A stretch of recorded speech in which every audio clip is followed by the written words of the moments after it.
Мирхат, мой первый вопрос. В стране 3 дня уже как официально болеет президент. И ползут слухи о том, что он умер.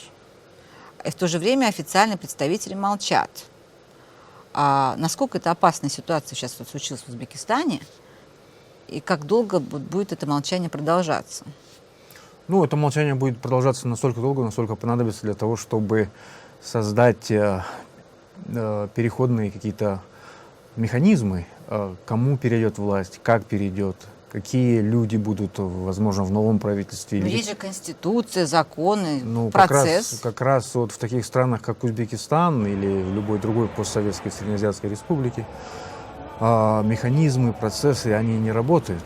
Тут работают правила подковерных игр, потому что ведь и Каримов, и Назарбаев, и же с ними, они ведь у власти там очень много лет. Поэтому, если нет механизма, если нет не то чтобы механизма, написанного в Конституции, а нет опыта и нет накатанной вот такой схемы, то тут возможны всякие моменты. Узбекистан — это основная республика, основное государство в Центральной Азии. То есть тут огромный сложный клубок. То есть был сильный лидер, который как-то держался под контролем, умел манипулировать и сильными людьми в его аппарате, и решать какие-то другие вопросы. Все было под контролем. Страна жила 26 лет в состоянии стабильности. И вдруг, бац, он, как говорят, может быть, умер, а может быть, не умер. То есть, все, этого сильного человека сейчас нет.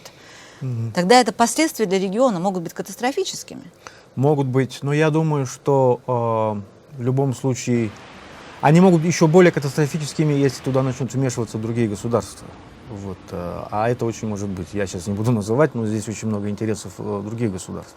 Я уже отметил, что это очень серьезная страна, это один из основных игроков в регионе, если не самый основной. Вот.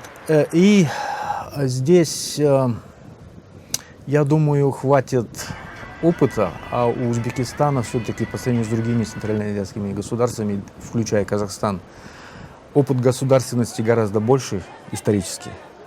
Есть такая вот какая-то мудрость своя местная. Я думаю, все-таки найдут какие-то компромиссы.